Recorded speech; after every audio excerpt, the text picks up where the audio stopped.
Kumusta kayo mga kamaster? Ngayong araw nga pala, magde-refer tayo ng washing machine. Kagaling ko nga lang pala sa bayan at namili pa ako ng mga paninda ni Mrs. At pagdating ko nga mga kamaster, ito ang bumungad sa akin. May magpapagawa ng washing machine. Ang hira nga daw nito mga kamaster ay mahina ang ikot. Kaya nung tinik ko ang timer, ay okay naman. Kaya dito tayo nagpunta sa bandang likod. So tanggalin lang natin yung mga screw dito. Bali dalawa lang to. Ayun mga master, tatanggalin ko na para mabuksan na natin at makita natin yung pinakaloob. At yan na nga mga master, natanggalan natin yung cover. At yan na nga mga master, ito ang unang i-check natin, yung capacitor. Bali may problema nga pala dito ay yung sa dryer. Capacitor ng dryer. Para makasigurado tayong ito nga sira mga master, i-check natin yung value ng microfarad ng capacitor. At dito nga mga kamaster, binabalatan ko na yung dalawang wire ng capacitor para ma-check natin yung value kung good pa or sira na. Bago nga pala kayo mag-trouble nito, mag-test, kailangan nyo munang discharge ang capacitor mga kamaster. Kumuha lang kayo ng Phillips screw at ipag-short nyo lang yung dalawang wire, kagaya nito. At para malaman natin mga kamaster yung value ng capacitor ay gagamitan natin yan ng tester. Iset lang natin sa microfarad. At then mga kamaster, nakuha natin yung reading. 5.9 ang value niya. So mababa na dun sa 7.5. Kaya siguro kapag nag-load siya ng labahin, yung with the dryer ay nahihirapan siyang umikot.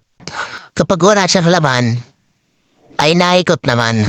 Kaya mga kamaster, papalitan natin yan ng bagong capacitor. So ang gagamitin dito ang value ay 8 microfarad.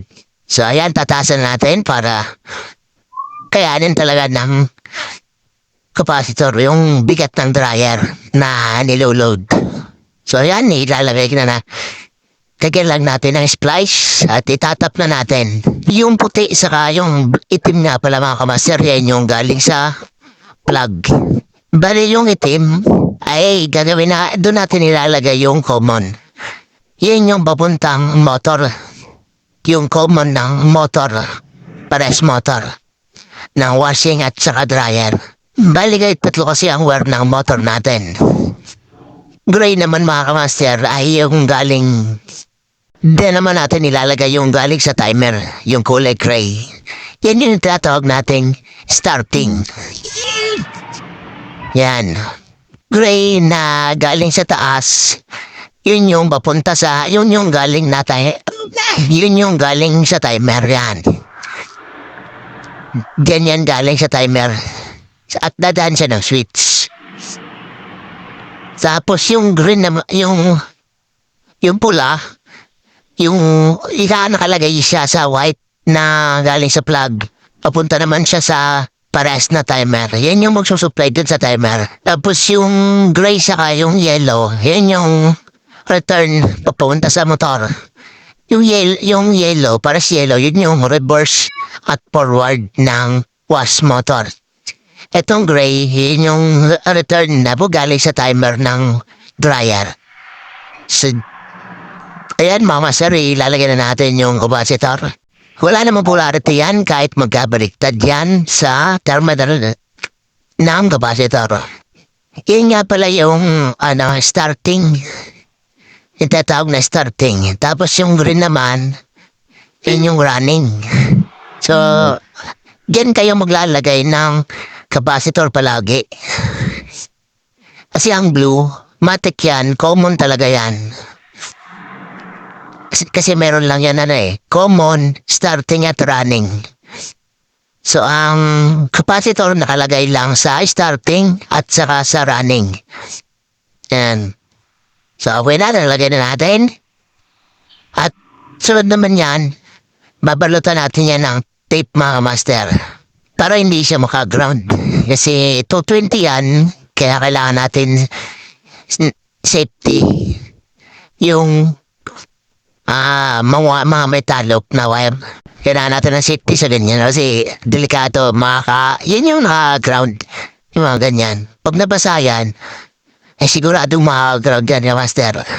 So, ayan mga master, balutin lang natin ang maayos para sigurado.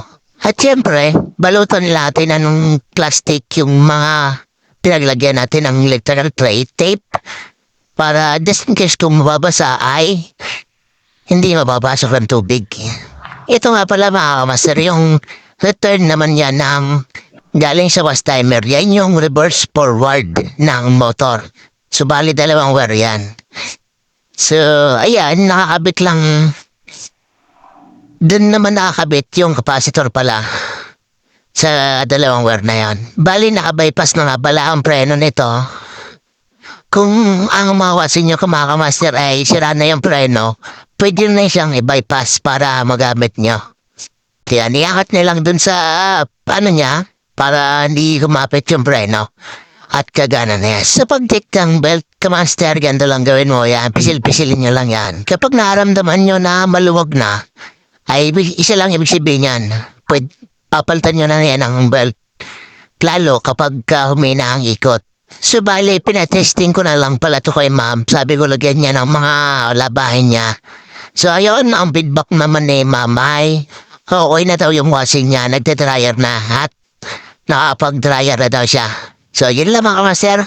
Salamat sa inyong panonood.